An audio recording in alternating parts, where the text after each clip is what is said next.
Que sean fuego las estrellas es un proyecto extraño, incluso para mí que siempre hago proyectos extraños. La investigación que da razón y nacimiento a este libro la hice hace 30 años. 30 años me tomó escribir Que sean fuego las estrellas. Habitualmente no me sucede tal cosa, uno investiga y en caliente produces, pero en este caso particular, cuando terminé la investigación en Barcelona, en España, no sabía cómo escribir el libro. O sea, sabía que tenía una gran historia entre las manos, grande, pero no sabía cómo contarla. Tuvieron que pasar 30 años, tuve que escribir la biografía del Che, la biografía de Villa, Arcángeles, el general Orejón, los yaquis, para encontrar la manera de contar esta gran historia. De manera que después de 30 años bajé al garage de mi casa y abrí 3 cajas repletas de cuadernos escritos a mano. Es un libro, la investigación era precomputadora, de fotocopias que se habían amarilleado ya, de microfilms que había que proyectar en la pared blanca para leerlos. Y cuando lo hice dije, sigue siendo una gran historia. Y ahora ya sé cómo contarla. A esta pregunta vino la siguiente pregunta, que es: en 30 años no ha habido más investigación, no se ha estudiado el tema de nuevo, no hay 10 libros como este que ya publicaron académicos de universidades norteamericanas o españoles, ¿no? Sobre todo en un momento en que Barcelona se ha vuelto un lugar caliente en la sociedad europea por la voluntad de los catalanes o de una parte importante de los catalanes para conseguir la independencia. Y entonces revisé, por lo cual me vi obligado a una segunda investigación con 30 años de distancia. Y descubrí que no había gran cantidad. Había una novela interesante de Andreu Martín, había 2 ensayos divertidos con un pequeño ensayo sobre uno de los temas que toca el libro, pero en general, sorprendentemente, para mi sorpresa, la investigación era lo más profundo que se había hecho sobre esta historia. De tal manera que estaba la mesa puesta, siempre y cuando lograra rehuir los demonios que me perseguían hace año y medio. Hace año y medio, como todos ustedes, me perseguían los demonios del desastre de este país. Me despertaba en las mañanas, pasaba frente a una televisión que hablaba y a la que yo no podía responderle, y decía mi mantra favorito, que es: vaya y chingue su madre el gobierno. Después de eso el día empezaba a mejorar levemente, pues, ¿no? Después de utilizar este mantra que les recomiendo que usen en las mañanas porque es pletórico de energía. Y ponerte a escribir un libro sobre Barcelona 1917, y dije, sigamos la tentación de siempre, que es: hay historias que hay que contarlas, y uno tiene que contar las historias que quiere contar, y donde hay pasión hay historia. Y lo mismo puedes estar escribiendo sobre la corrupción del alemanismo en México que escribiendo una novela sobre los tigres de la Malasia y los piratas del siglo XIX, ¿no? Porque al fin y al cabo todo está conectado. Entonces, no sé si es verdad o es el vil y vulgar pretexto para hacer lo que me daba la gana. Lo que me daba la gana es decir: tengo un libro fascinante entre las manos, maldita sea, escríbelo, ¿no? No lo dejes, no dejes este trabajo sobre esta historia que a ratos parece increíble, y amárrala. El segundo problema tenía que ver con ¿a quién le estoy hablando? Este es un libro que tiene varios públicos potenciales, lectores potenciales. Cualquier adolescente de izquierda inteligente en cualquier parte del planeta va a entender qué le estoy contando. Pero es un libro que tiene un gran foco hacia la clase obrera. Y como mexicano yo estaba viviendo un momento de desaparición práctica de la clase obrera. La derrota de los electricistas ha sido el último momento importante de movilización laboral en México. Los 70s, donde estuvo las grandes movilizaciones y luchas proletarias en varias partes del país, habían desaparecido. toda esta disidencia maravillosa que se ha creado en México, jóvenes, vecinos, colonias, barrios, maestros, estaba siempre ausente los trabajadores organizados, bajo un control férreo de sindicatos charros, sindicatos patronales, sindicatos blancos, sin una organización propia que les permitiera interactuar, organizarse. Entonces, escribir este canto de amor a la clase obrera estaba como fuera de lugar, ¿no? Porque a qué clase obrera se lo iba a contar. Y llegué a la conclusión que llego siempre, es me vale madres. Algún día esa clase obrera volverá a brillar en México o en otras partes del mundo, y yo escribí este libro para muchos, pero también en particular para ellos. Total que después de haberme dado 25 pretextos para escribir el libro y haber respondido la pregunta original básica, que es: escribe uno aquello que piensa, que le apasiona y por lo tanto que va a apasionar al que lo lea. Nunca escribas algo en el que no le tengas verdadero placer, fervor, fiebre, cariño, calor. No escribas libros que no te vuelen las neuronas, porque si no te las vuelan a ti, no se las van a volar al que lo lee. Y entonces me metí a la tarea de volverlo redacción. ¿Qué es lo que cuento? En un apretado resumen cuento la historia de una organización sindical, la Confederación Nacional de Trabajadores, en un periodo muy breve, 1917-1923, 6 años y centavito, que es el momento de gloria de esta organización. Y lo cuento en una región, que es Barcelona y sus alrededores en Cataluña. Y miro con la mirada del que está ahí, o sea, no veo Europa, me vale madres Europa, es contemporánea con la Revolución Rusa, es contemporánea con el nacimiento del fascismo musulmaniano, y la veo lo menos posible. Ni siquiera veo Madrid, esto es Barcelona, ¿no? Y entonces tengo que contar esa ciudad y esos hombres. Y esta organización sindical es una especie de productora de milagros. Primero, es un movimiento que, a diferencia de otros movimientos sociales en otras partes del planeta, no tiene punto de apoyo en la pequeña burguesía ilustrada. Los bolcheviques se nutrieron en un 50%, en un 60%, en un 70% de su dirección de jóvenes estudiantes, abogados, revolucionarios profesionales salidos de las ilustradas clases medias, estudiantes de círculos de estudio de marxismo. Aquí no hay nada. Esta es una historia de obreros. Y además, ¿de qué tipo de obreros? Porque la Barcelona del 17 le ronca. En 1917, en plena guerra mundial, Barcelona se había vuelto el centro del gran negocio.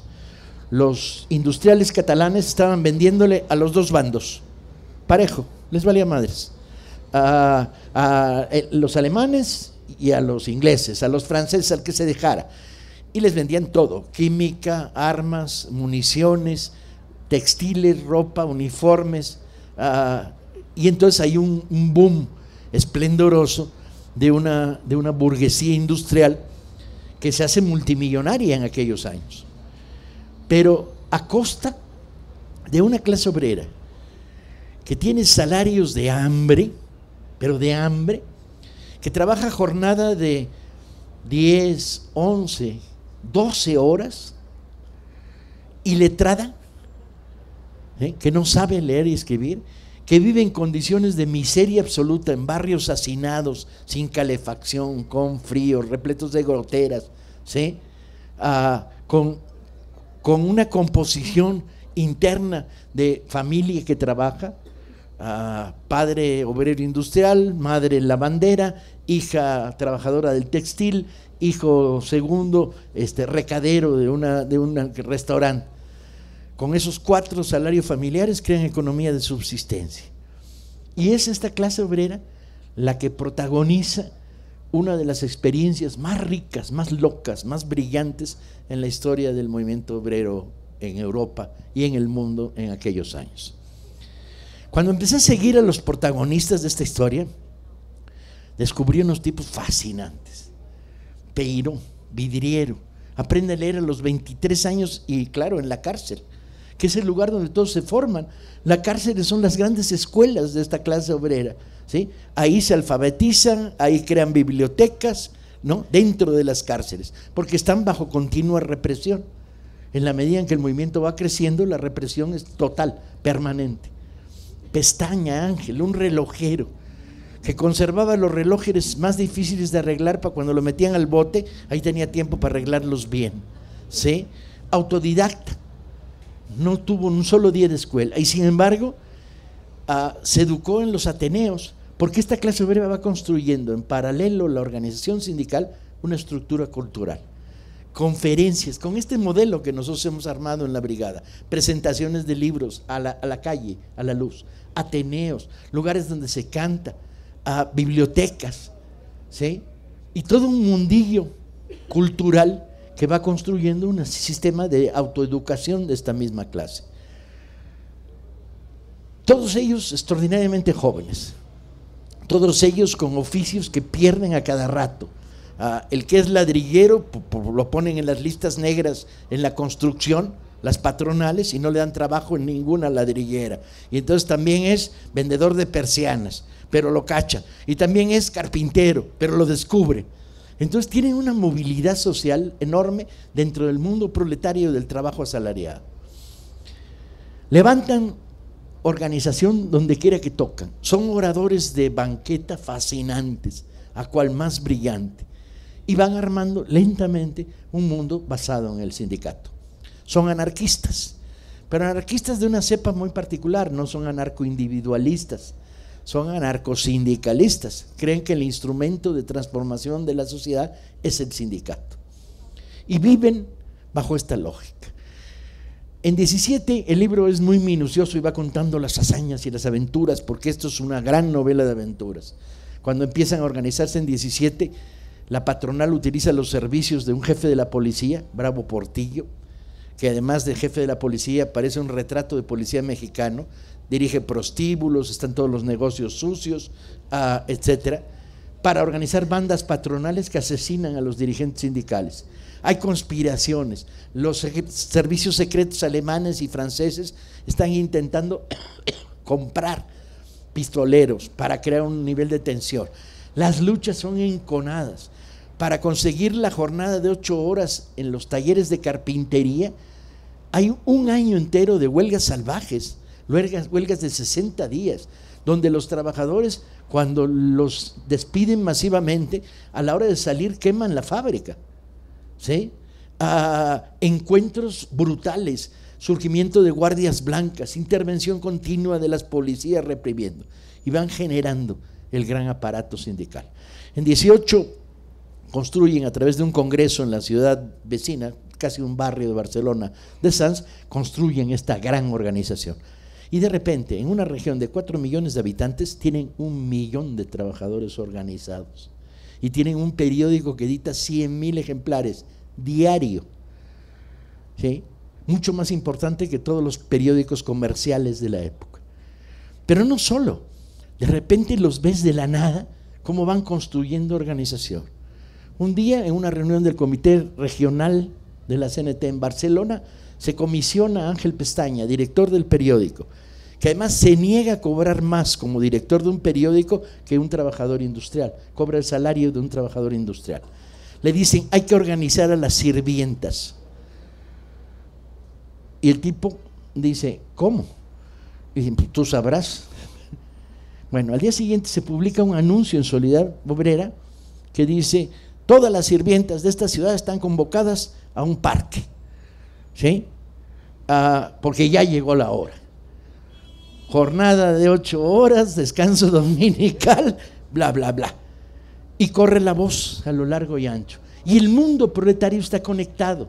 El que es obrero vidriero tiene una hija que es sirvienta. El que es trabajador de un restaurante camarero, pues tiene una esposa que trabaja de sirvienta. Llegan 4,000 sirvientas al parque. En esa reunión se crea el sindicato de sirvientas. 3 días después declaran la huelga general, las sirvientas de Barcelona.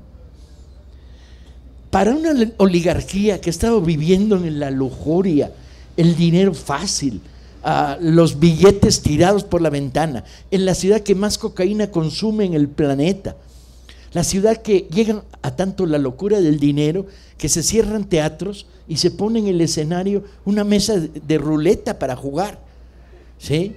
Donde la prostitución alcanza niveles insospechables. Bueno, en esa ciudad, de repente, las sirvientas el domingo no van a trabajar. Cuando la jornada laboral de una sirvienta en Barcelona en aquellos días es de 7 días a la semana, jornada de 12 horas. ¿Sí? Y cuando tratan de encontrarla, la señora que no sabe cómo hacer el té, chinga, ¿sí? La descubre en un piquete de huelga en la esquina con un letrero que dice jornada de 8 horas. Y ganan el descanso dominical. Esto es lo increíble. Y el proceso sigue, se producen las huelgas del hambre. Hay unas historias de mujeres organizadas que obligan a que la ciudad establezca control de precios, a confrontaciones, pistolerismo, surgimiento de guardias patronales, represiones masivas, resurgimiento del sindicato. Hasta que en 1923 se produce un golpe de Estado, una dictadura militar toma el poder en España y el sindicato es aparentemente destruido. 8 años después llega la República España y el sindicato en un día resurge, la CNT. No les quiero entrar en el detalle, pero para aquellos que piensan que la épica está condensada en ciertas hazañas históricas que tenemos muy claramente identificadas, Custer contra los Sioux, ¿no? El 7º de caballería, eso es épica, qué huevos, el pendejo se fue a meter donde no debía. Los camaradas espartanos en las Termópilas, 300 contra 100,000, ¿no? Para aquellos que piensan que eso es épica, el proletariado tiene una épica mucho más jodida, mucho más difícil, mucho más subterránea, mucho más desde abajo. De repente, en plena dictadura, en uno de los tantos momentos de dictadura, la organización no puede cobrar sus cuotas a sus afiliados, de tal manera que se presentan voluntarios que cobran la cuota en esquinas, en barrios, donde los están esperando la policía y los pistoleros de la patronal que ejercen la ley fuga. Y la organización se sostiene. Protagonizan la huelga general más espectacular que conoció Europa en aquellos años, con el sistema de ir graduándola. Empiezan los trabajadores de una empresa eléctrica en el departamento de cobros. La empresa no cede, lo siguen los trabajadores que hacen el conteo en los contadores eléctricos. La empresa no cede. Paran el suministro de energía eléctrica en la ciudad. La empresa no cede.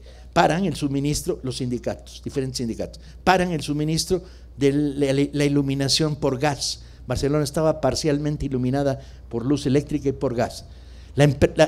Ya la empresa vale madres, el gobierno no cede. Paran la generación de energía en las grandes terminales hidroeléctricas. La empresa no cede, paran los muelles, con argumentos además muy simples, que es, este barco que está descargando carbón para esa planta que está en huelga, no puede, porque decretan boicots. Entonces toda empresa que esté colaborando con otra empresa en huelga es sujeta de boicot. Paran los muelles de Barcelona, la ciudad y portuaria, casi la segunda ciudad de Europa después de Marsella. Detienen los muelles. Paran los tranvías, el medio de transporte popular por esencia. Paran hasta los trabajadores de pompas fúnebres, chinga. Y alinean los ataúdes de los muertos frente a las empresas de pompas fúnebres con un letrero que dice, perdón, estamos en huelga. El gobernador de Barcelona, el gobernador civil de Barcelona, sale de su oficina y descubre que el manifiesto que mandó imprimir no lo han podido imprimir porque todas las imprentas están en huelga cuando les llevan el manifiesto. Entonces, no podemos imprimir. Se establece la censura roja en los periódicos y los tipógrafos se niegan a tipografiar. En aquella época se produce en linotipo y luego esto se convierte en planchas y se imprime. No tipografían documentos gubernamentales y establecen la censura roja. Las empresas contestan despidiendo a los trabajadores, se decreta la huelga en los periódicos. En solidaridad, los vendedores de periódicos. En solidaridad, los reporteros y los periodistas. En solidaridad, los fotógrafos. Y en el último caso, los limpiabotas, que en Barcelona era un gremio muy importante, compraban un periódico para dárselo al hombre al que le limpiaban la bota. Bueno, en solidaridad con la huelga de los periódicos, los limpiabotas se declaran en huelga. Todo esto dirigido por un grupo de muchachos que tiene 25 años con los dirigentes. Detienen al primer comité, entra en acción el segundo comité. Detienen al segundo comité, entra en acción el tercer comité. Detienen al tercer comité, entra en acción el cuarto comité. Detienen al cuarto comité, entran en acción los comités de barrio. Y la huelga prosigue. No les quiero hacer, es un libro que es muy difícil de contar porque cuenta una historia minuciosa de confrontaciones, enfrentamientos, y sobre todo cuenta la historia de un momento muy difícil en que una parte de la dirección del movimiento elige dar la lucha armada para confrontar a los pistoleros de la patronal. Pero esta es la historia en detalle y en minucia de esta clase obrera y estos personajes en la Barcelona de 1917 y 1923. Y doy por presentado el libro. ¿Tengo que contar algo más? No. ¿Sí? No. Más o menos.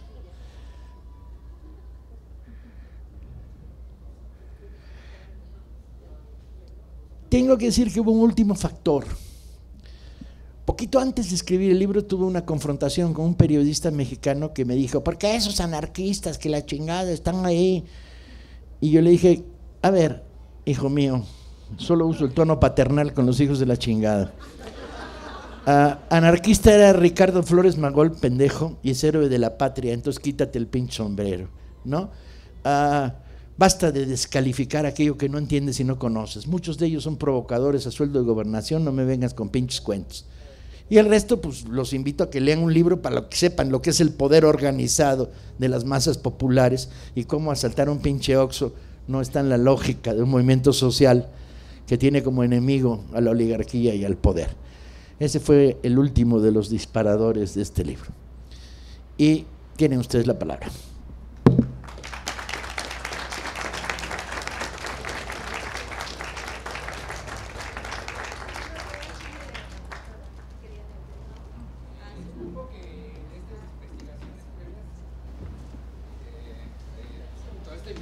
A lo largo de 30 años nacieron historias como la de Sebastián San Vicente o la misma de Durruti en América Latina, que es fascinante.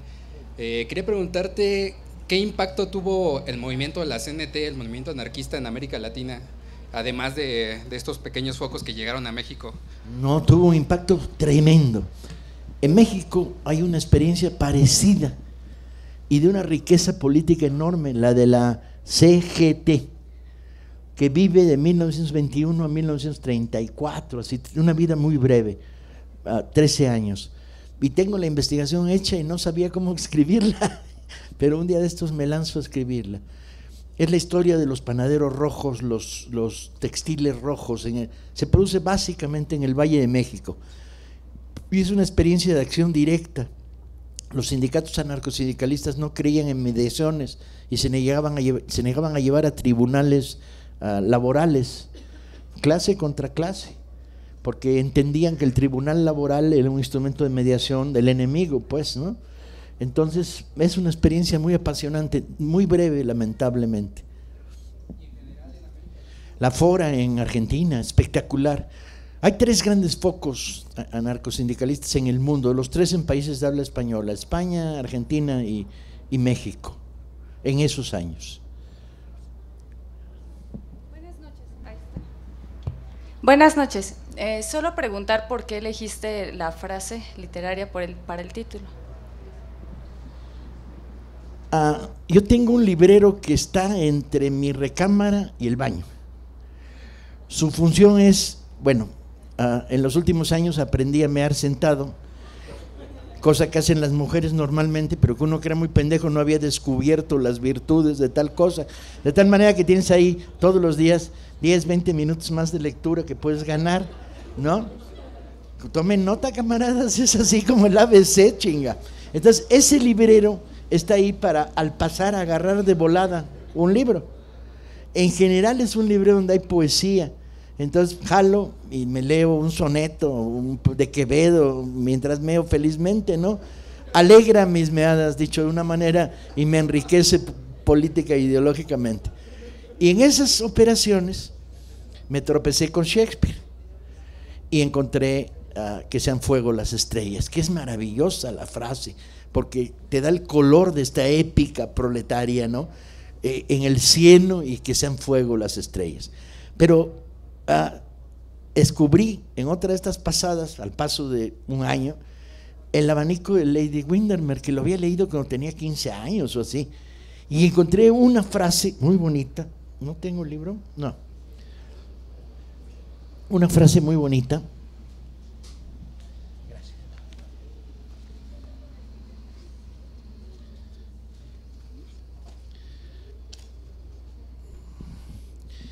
Que dice, de Oscar Wilde, que dice: todos vivimos en el fango, pero algunos miramos las estrellas. Y cuando encontré las dos frases dije, bueno, me vale madres si conecta o no conecta. Estas son las dos frases que tienen que darle vida y arranque al libro. Y luego había una afortunada coincidencia, que es la pistola de combate de todos estos años. Era una pistola hecha en Eibar, en España, que se llamaba Star, estrella. Entonces daba la triple coincidencia. Pero yo creo que reflejaba, gracias, que reflejaba muy claramente el espíritu desde lo más profundo, como dice Quilapayún en uno de sus versos más atinados, desde el hondo bajo fondo donde el barro se subleva, que es uno de los versos más chingones que ha producido la canción latinoamericana. Supongo que es parte de un tango, porque solo los tangos son capaces de un nivel de poesía tan general. Es parte de un tango, el hondo bajo fondo donde el barro se subleva. Es esto, ¿no? Desde el sector de la sociedad que, ahí sí, como decía Marx, no tiene nada que perder, nomás las cadenas, pues, ¿no? Un sector sin respiro, ahogado por el día a día, surge una experiencia sindical de una riqueza tan inmensa como esta. Sí.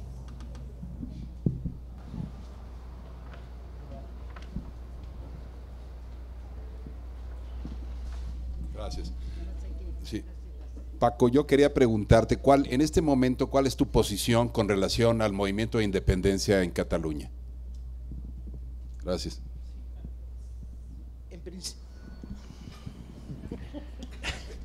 En principio no estoy en contra, o sea, creo en el derecho a la autodeterminación de todo el mundo. Si los habitantes de Toluca deciden que México no les gusta, cosa que no les faltaría razón, y deciden independizarse, y la mayoría de ellos así lo deciden, me parece justo, natural y normal. Pero yo soy por esencia un internacionalista, entonces los nacionalismos me parecen pobres, estrechos. La independencia catalana, si se produce, va a crear algo terrible, que es una minoría no catalana en el Estado catalán, que es un poco la negra experiencia de la Irlanda norte-sur, cuando se concede la independencia de una parte y la Irlanda del Norte genera una mayoría y una nueva minoría con sus derechos culturales oprimidos, pues, ¿no? Los anarquistas del libro no les gustaban los nacionalistas, estaban en contra. Decían que a ellos les daba lo mismo que el patrón fuera de Aranjuez que de Barcelona, y en el idioma que le hablaba le importaba un bledo. Incluso tienen choques brutales contra la burguesía catalanista nacionalista, argumentando que son peores. Incluso es cierto, son peores, tan peores son que algunas de las operaciones de contratación de pistoleros como el Barón de Koenig para asesinar trabajadores anarquistas la hace un sector de esta burguesía nacionalista. Entonces, en principio no estoy en contra, pero tampoco podría decir que estoy a favor. Creo que los países ya empiezan a quedarnos estrechos, ¿no? Empiezo a pensar en mí mismo como un latinoamericano que se siente en casa desde Chicago, donde las comunidades salvadoreñas y mexicanas son tan potentes, hasta la cola de Chile. Y la sensación en estos últimos años que he estado viajando por América Latina, la sensación de estoy en casa, cuando piso Perú, cuando hablo con bolivianos, cuando converso con ya es enorme. Tenemos que empezar a pensar en grande. Los países son estrechos. Y esto no quiere decir que no sea un virulento nacionalista mexicano, en el sentido de recuperación cultural, defensa de la historia, defensa de los nexos con el pasado. No veo contradicción en estas dos cosas, en asumirte como internacionalista y al mismo tiempo asumirte como nacionalista ferviente.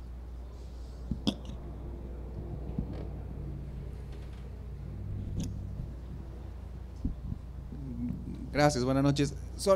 Respecto del libro, me interesaría preguntarte cómo fue el proceso creativo, digamos, los momentos difíciles a los que en una investigación de este tipo te enfrentas, y en qué momento consideras tú que ya está listo para entregarse, digamos.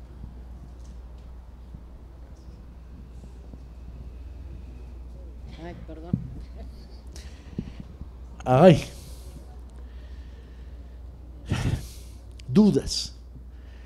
Una investigación está lista cuando, si sigues investigando, ya no aporta nada. Entonces, lees otro libro más, nada, 3 pinches líneas, un dato por ahí. Entonces, has agotado el terreno. Por más que vayas en extensión, ya no logras más profundidad. Ahora me está pasando con el libro que estoy escribiendo, ya, la investigación ya está lista. Detalles, pero estos detalles van surgiendo al tiempo de escribir. Es decir, aquí me falta algo, haces una reinvestigación. Pero una investigación termina en el momento en que sientes que ya no estás, que ya tocaste tierra, y que el trabajo que haces de reinvestigar te aporta cosas muy menores, muy insustanciales. El problema es escribir. No es fácil encontrar los tonos para una historia narrativa. O sea, el elogio más grande que me han hecho en mi vida, y me lo han hecho muchas personas, es decir, ese es un libro de historia, pero se lee como novela. Es el elogio más grande que me han hecho, que han captado lo que yo intentaba, que es que la historia no se lea como un montón de cifras y fechas inconexas, donde te impone una explicación, sino que se lee como una novela donde el lector interactúa, explicando, diciendo, entonces esto, pues a ti te gustará Zaragoza, pero a mí no me gusta, ¿no? O sea, permites que el lector piense y te acompañe críticamente, y al mismo tiempo usas técnicas de novelista a la hora de escribir la historia. O sea, no presentes 5 personajes en la misma página, velos graduando para que vayan entrando en escena, de tal manera que el lector no los confunda, ¿no? Vigila tus tonos, no uses el tono presente en exceso, que te da cierta vivacidad cuando estás escribiendo, pero si lo usas continuamente te da una falsa sensación de que estás ahí, y no es cierto, necesitas el pasado para tomar distancia. Una serie de trucos narrativos venidos de la escuela de la literatura para contar la historia, ¿no? Y ahí es donde tienes el problema. ¿Qué tono le doy a este libro? Ahora estoy tropezando con ese problema de manera complicada, que es, bueno, no tiene mucha conexión, pero es cuándo uso la primera persona, y cuándo uso la segunda, y cuándo uso la tercera. O sea, cuando narras desde afuera, y pasó esto, hizo esto, caminó por aquí, fue por allá. Cuando narras en segunda, hiciste esto, caminaste, y con lo cual creas una cercanía con el personaje y pierdes toda distancia, toda pseudo objetividad. O cuando usas ya de a tiro la primera y hablas con la voz del personaje. Cuando estás haciendo historia no puedes usar la primera persona. Cuando estás haciendo historia narrativa, pues entre la tercera y la segunda te puedes defender, pero la segunda es peligrosísima porque te acerca un chorro al personaje y pierdes distancia, ¿no? Entonces tienes que estar haciendo una tensión continua para que el personaje no lo vuelvas el héroe de cartón que la historia mexicana ha hecho de todos los personajes heroicos, quitándoles contenido.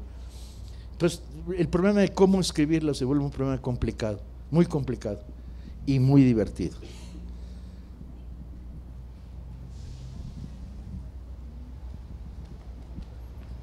Gracias. ¿Por qué se inició los sindicatos?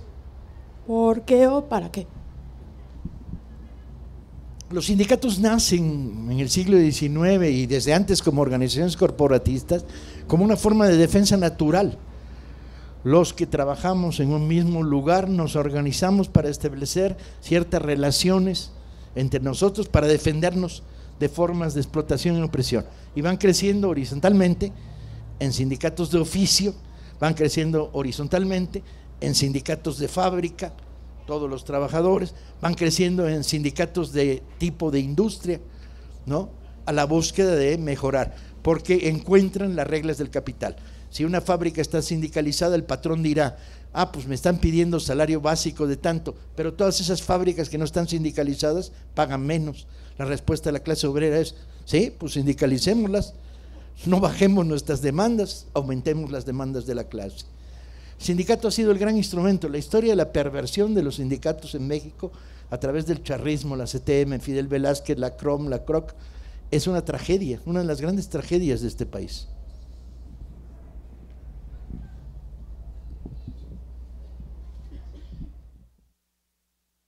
En esta épica proletaria que narras, pues, trataba yo de vincularla a nuestra realidad actual, que bueno, con este rollo de la terciarización y el hecho de que la fábrica se desplaza a China, desaparece el proletariado industrial, pero de repente siento que a lo mejor nos aproxima esa realidad, ese proletariado artesano, ¿no? que da estas batallas. Entonces la pregunta es, ¿tiene un sentido práctico el libro? ¿Hay una intención de aprendizaje o de ofrecer conocimiento en ese sentido? Todos aquellos que me conocen saben que bateo por los dos lados y que pateo con dos piernas. Un lado está la pasión por la historia, por otro lado está el redescubrir a la militancia joven de hoy las virtudes del anarcosindicalismo, sin querer decirles, este es tu camino. No, es uno de los caminos que recorrió la clase trabajadora, pero está lleno de enseñanza y de virtudes. Leámoslo y hagamos cultura de él para aprender de él. Yo viví la épica proletaria en México, la viví de lleno, siguiendo a Demetrio Vallejo y Matías Romero cuando forma el movimiento sindical ferrocarrilero, y cuando de repente llega en tren, desciende, hay 3,000 ferrocarrileros esperándolo en la estación y está rodeado por 1,500 soldados con la bayoneta calada. Y Vallejo dice, vamos, porque hablaba con voz de... es la antiépica proletaria, un dirigente de este tamaño que hablaba con voz de pito. Y entonces dice, muchachos, vamos. Y se suelta caminando en medio de las bayonetas y los soldados cagados. Cuando vi a esos ferrocarrileros llegar frente al local sindical, Vallejo se sube y dice, pues vamos a tomarlo porque es nuestro, ¿no, compañeros? Y los pinches soldados por los dos lados. Y de repente llega un chavito corriendo, se sube al techo del camión donde estábamos y le dice, Demetrio, los charros se culiaron y ya se fueron. Y entonces dice Demetrio, pues con más razón, vamos antes de que vuelvan y se roben hasta las máquinas de escribir. Esa antiépica, esa clase obrera uniformada de azul en un día gris con el brillo de las bayonetas, a su madre, nunca se me va a olvidar. Los trabajadores de este país tienen su cuota de gloria. Y vi a los electricistas en el momento del golpe, que fue, no sé si aquí habrá compañeros del ESME, suele haber siempre que tenemos conversaciones. ¿Ahí hay alguien? ¿Sí? Ah, bienvenidas. Gran momento, primer momento de la resistencia. De veras, gran momento, de una emoción tremenda. Volverá la clase trabajadora a dar, porque las condiciones están dadas, se están pagando salarios de mierda en las fábricas y además el proyecto neoliberal incorpora una destrucción sistemática en los sectores estatales. Trabajadores de salud y trabajadores del petróleo van a recibir golpes brutales en los próximos meses.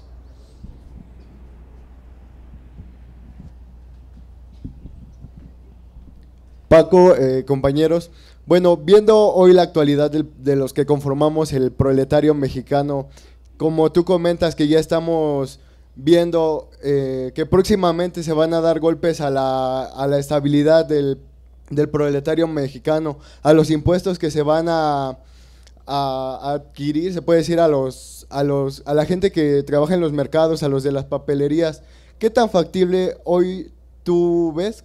Más bien, ¿en cuánto tiempo crees que se pueda dar una huelga a nivel nacional?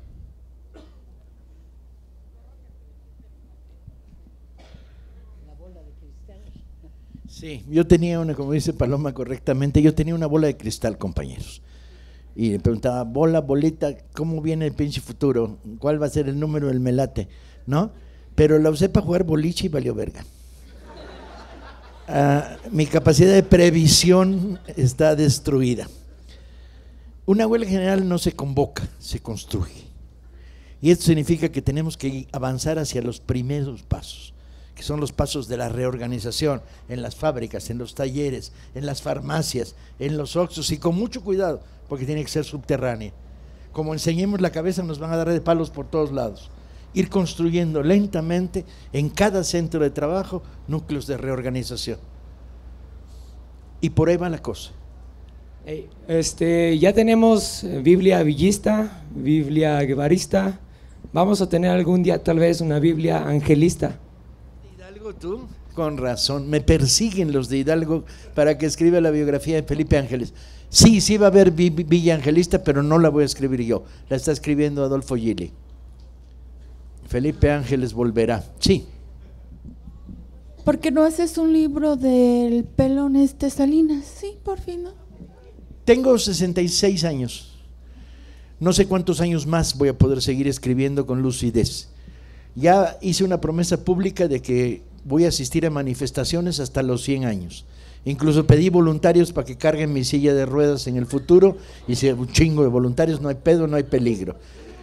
Pero tienes que tomar temas que te apasionen y te calienten, y los temas de la oligarquía ni me apasionan ni me calientan. Las biografías de Salinas, que las hagan los hijos de Salinas. Yo no me animo, ni me interesa, ni quiero dedicar mi tiempo a los canallas, ya tienen el Televisa para eso, ¿no? Entonces busco el contrapunto, el otro tipo, los otros personajes. Nunca, los nuestros. Bien, los nuestros. Nunca escribas contra ti mismo. Es la mejor de las lecciones. O sea, nunca aceptes presiones externas. Ni que tu editor diga, deberías escribir este libro. Ni que te ofrezcan dinero por hacer un libro. La escritura es un acto de libertad. No, ¿para qué chingados la sacrificas? Un libro como el Che me tomó 4 años. Villa me tomó otros 4, pero a ratos libres me escribí la novela de los tigres para descansar de Pancho. Y el que estoy escribiendo ahora es un pinche tour de force cabrón. Todo el mundo va a preguntar, ¿qué libro estás escribiendo? No se los voy a decir. Sí, se los voy a decir. Bien. Debería. Estoy escribiendo la historia de la República Liberal Armada. O sea, desde el momento en que los liberales tumban a Santana en el 53 hasta el momento en el que fusilan a Maximiliano en Querétaro. 14 años de República Armada, la República Liberal en armas, defendiendo un proyecto de país que hoy en México sigue absolutamente vigente, y eso es lo que hace el libro tan caliente.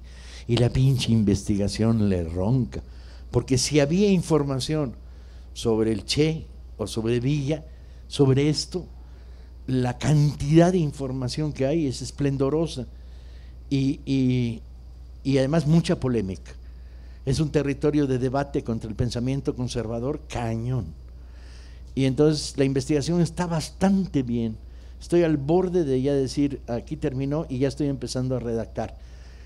Llevo diagramados 167 capítulos.